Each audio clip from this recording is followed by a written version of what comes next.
Salam sejahtera Malaysia, denyut nadi suara rakyat bergema di channel ini. Jangan lupa tekan butang subscribe, like dan share. Malaysia kita punya, cintai Malaysiaku, kita jaga kita.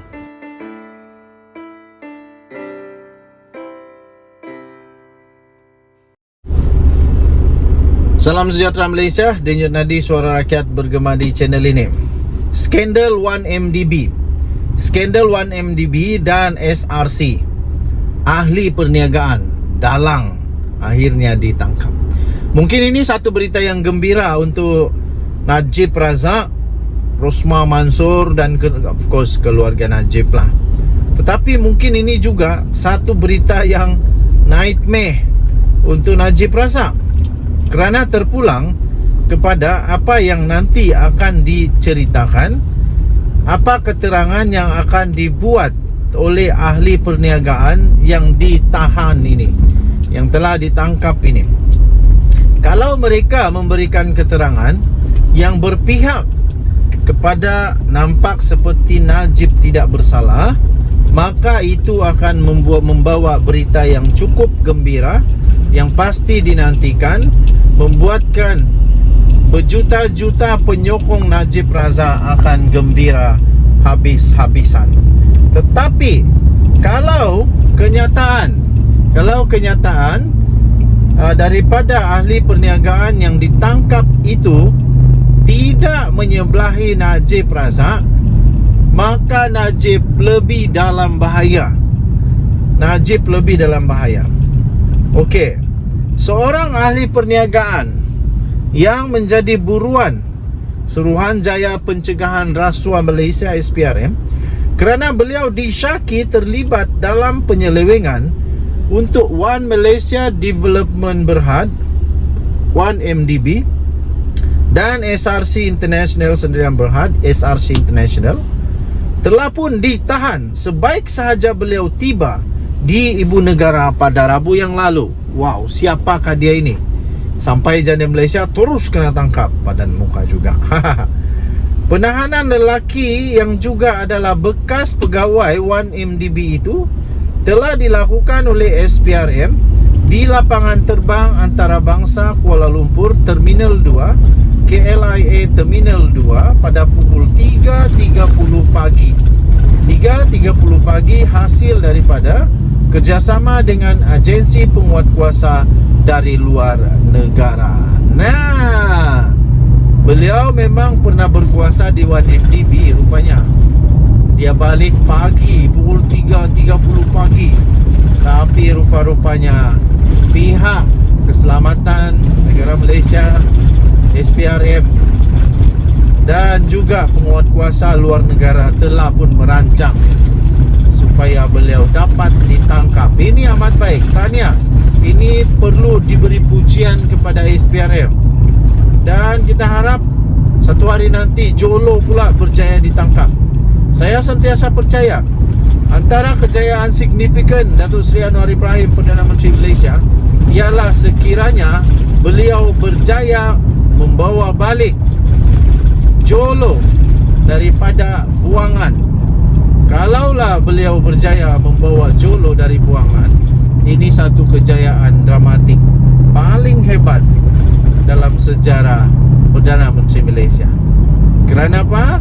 Sudah 3 Perdana Menteri tapi tetap gagal membawa Jolo balik ke Malaysia untuk disiasat berkenaan dengan 1MDB. Menurut sumber, suspek yang sedang dalam siasatan SPRM itu dibawa pulang kerana disyaki telah menerima wang.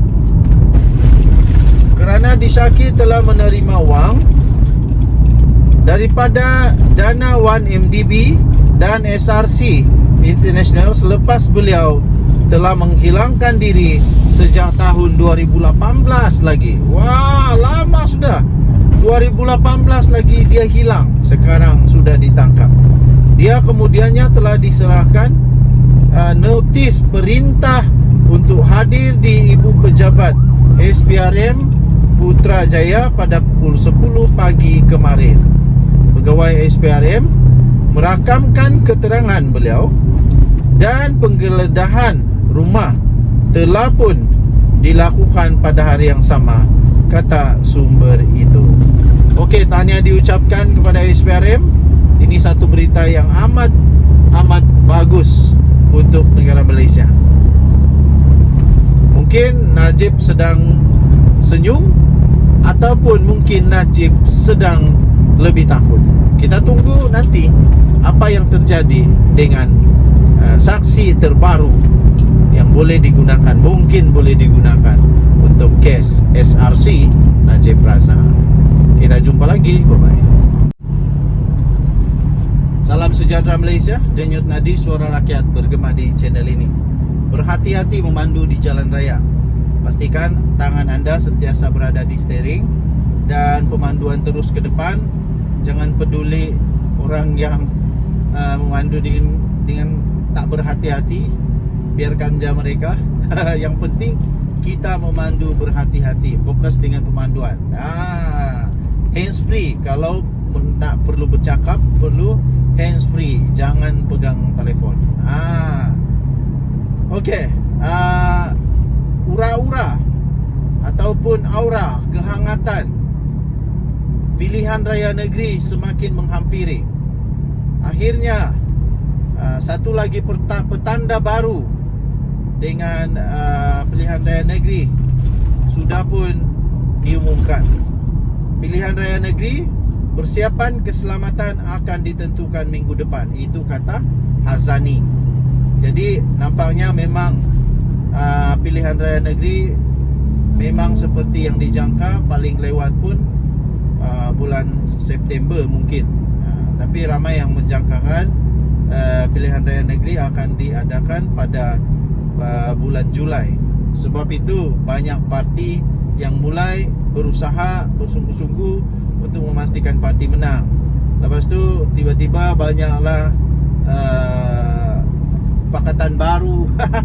Sebab itu banyak ada juga beberapa parti yang semakin risau kerana tak ada dana politik, tak ada dana untuk berkempen. Jadi tuan-tuan dan puan-puan yang dihormati sekalian, persiapan keselamatan pengendalian pilihan raya negeri di 6 buah negeri yang kita ketahui akan berlangsung ini akan ditentukan pada minggu depan, kata pengarah Jabatan Keselamatan Dalam Negeri dan Kementerian Awam KDNKA Bukit Aman, iaitu Datuk Seri Hazani Ghazali. Beliau berkata Ketua Polis Negara iaitu Tan Sri Akhil Sani Abdullah Sani akan mempengerusikan sendiri mesyuarat bagi persediaan itu. Of course kita perlu persediaan yang rapi untuk pilihan raya negeri ini, kerana dijangkakan pilihan raya negeri ini akan menjadi pilihan raya negeri yang panas, yang pasti akan membuatkan semua parti politik akan berusaha bersungguh-sungguh berkempen. Tapi bagi saya, berkempen biarlah sihat, jangan memfitnah. Yang penting jangan memfitnah, nanti kena saman teruk. Jangan memfitnah. Kedua, jangan bagi rasuah. Hentikanlah. Ini balik-balik rasuah yang walaupun sekarang dah tak tahulah masih ada rasuah atau tidak, sebab saya tak pernah dapat rasuah. Kalau kali ini pun masih ada rasuah juga, habislah. Saya rasa sekarang tak ada rasuah lagi lah. Semua orang dah takut untuk ambil rasuah, badan muka. Baguslah. Jadi kita berdoalah semoga ini persiapan untuk keselamatan ini dapat dilaksanakan dengan baik, supaya semua pengundi keselamatan mereka terjamin dan mereka dapat keluar mengundi dalam keadaan yang selamat, terjamin keselamatan. Okey, kata beliau dalam kenyataan itu, kami menjangkakan kekuatan anggota dan pegawai pasukan keselamatan akan dikekalkan seperti pada pilihan raya umum PRU15.